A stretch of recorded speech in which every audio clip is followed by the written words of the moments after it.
ప్రచారంలో భాగంగా వైఎస్ఆర్సీపీ రాయదుర్గం నియోజకవర్గం వైసీపీ ఎమ్మెల్యే అభ్యర్థి మెట్టు గోవింద్ రెడ్డి సతీమణి మెట్టు యశోదమ్మ తనయుడు మెట్టు కుశాల్ రెడ్డి 9వ వార్డులలో పర్యటిస్తూ ఆత్మీయంగా పలకరిస్తూ ప్రజల సమస్యలను అడిగి తెలుసుకున్నారు. ఈ సందర్భంగా మెట్టు కుశాల్ రెడ్డి మాట్లాడుతూ పేదల పక్షాన పోరాడుతున్న జగన్మోహన్ రెడ్డికి అండగా నిలవాలని ప్రజలను కోరారు. సంక్షేమ అభివృద్ధి పాలన కొనసాగేందుకు మళ్లీ వైఎస్ జగన్మోహన్ రెడ్డిని ముఖ్యమంత్రిని చేయాలని ప్రజలను కోరారు. రానున్న ఎన్నికలు అనంతపురం ఎంపీగా శంకర్ నారాయణని రాయదుర్గం వైసీపీ ఎమ్మెల్యే అభ్యర్థి మెట్టు గోవింద్ రెడ్డి అత్యధిక మెజార్టీతో గెలిపించాలని కోరారు. ఈ కార్యక్రమంలో town convener, municipal chairman Poralla Shilpa, ward councillor, co-option members, ward ఇన్ఛార్జీలు, నాయకులు, కార్యకర్తలు, అభిమానులు, వైసీపీ కుటుంబ సభ్యులు తదితరులు పాల్గొన్నారు.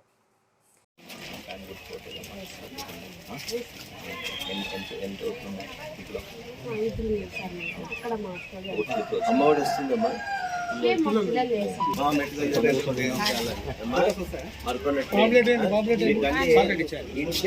మాటలే చూడు, మీకు ఎంత 2 నెలల నుంచి ఇబ్బంది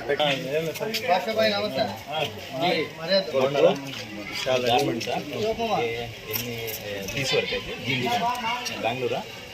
హలో అజయ్, ఓటర్ లిస్ట్ ఇవ్వలేదంట కదమ్మా సీనాకి. ఇయ్యప్ప ఫీస్ రేట్ అంతా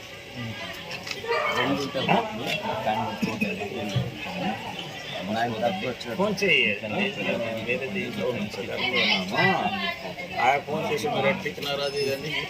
ఇప్పుడు మీరు మాట్లాడుతున్నారంటే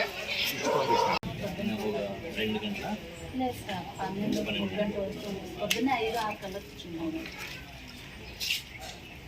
4-5 సాయంత్రం మధ్యాహ్నం వరకు చేస్తాం. మధ్యాహ్నం నుంచి లాభం 4-5 గంటలకు వస్తాను. ఎన్ని కేజీలు? సుమారు 25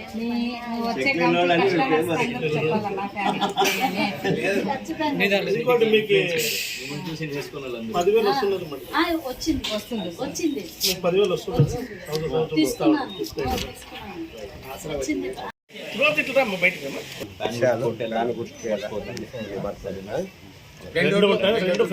ఒకటి ఎంపీకి, ఒకటి ఎమ్మెల్యేకి 2 ఫ్యాన్.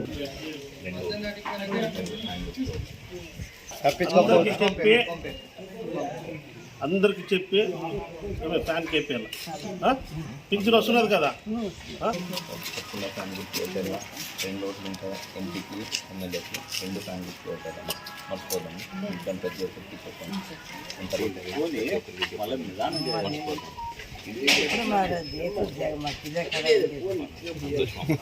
పెన్షన్ వస్తుంది, ఇంకా మేలు చేస్తారు, దాన్ని పెంచుతారు పెన్షన్. సో తప్పకుండా మీరు మాది ఎప్పుడు సంతోషం. వైఎస్ఆర్ మాకు జగన్ ప్రతి ఒక్కరికి చెప్పి